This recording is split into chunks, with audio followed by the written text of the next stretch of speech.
এঁচোড় চিংড়ি রান্না করার জন্য এঁচোড়গুলোকে নুন হলুদ দিয়ে একটা প্রেশারে একটা সিটি মেরে নিয়েছি।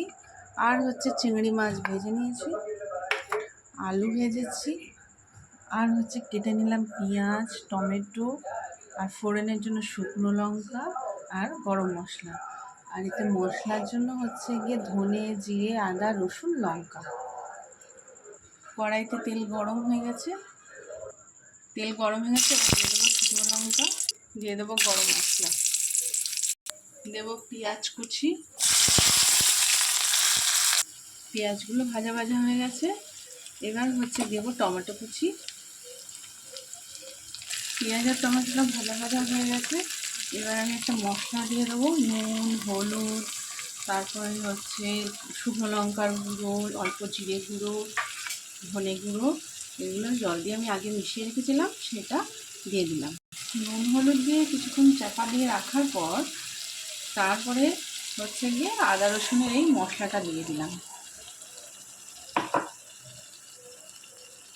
এবার কষাবো, একটু ঢাকনা দিয়ে রাখবো।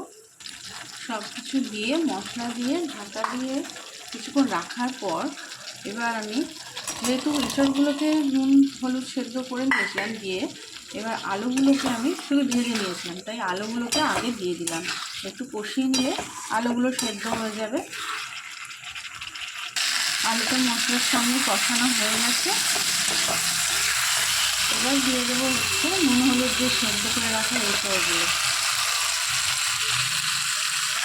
আলু আর এঁচোড় মশলার সঙ্গে ভালো করে কষিয়ে নিয়েছি, এবার দিয়ে দেবো মশলা ধোয়া জলটা।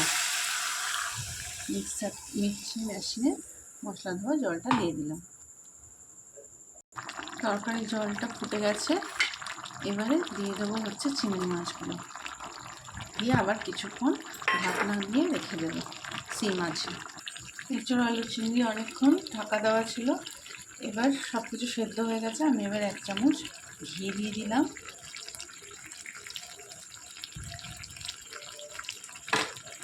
এবার একটু নাড়াচাড়া করে দেবো। ঘি দেওয়ার পর কিছুক্ষণ নাড়াচাড়া করে এবার দিয়ে দিলাম গরম মশলা।